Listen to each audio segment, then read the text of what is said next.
Hello to all my viewers. This is Dr. Dhaval Maheta, and today we'll understand circle invalid data feature in Excel.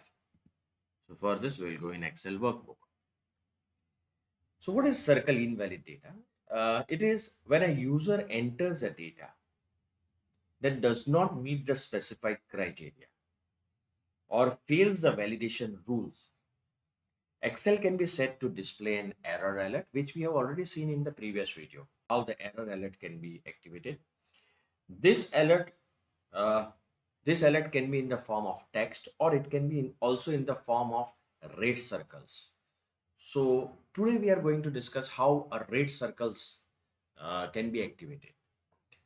So let's say that this is our range in which we want to carry out the data validation checks. So first of all, select the range. Now you go in data validation, activate the whole number from here between and specify the range in which the data is permissible. So 1 and 5, you specify, click OK.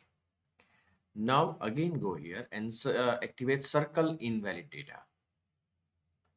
You can see 10, 12 and 11, they are out of the range and therefore it has given me the alert in the form of red circles. The circles can be cleared from here, clear validation circles. Now there is another method also for data validations.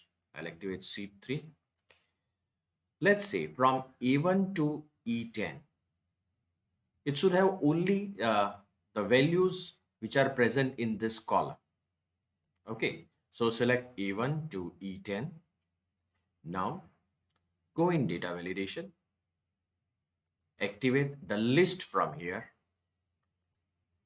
select the list, click OK, and you can see that each cell, it will only allow you to enter the data which is in this column.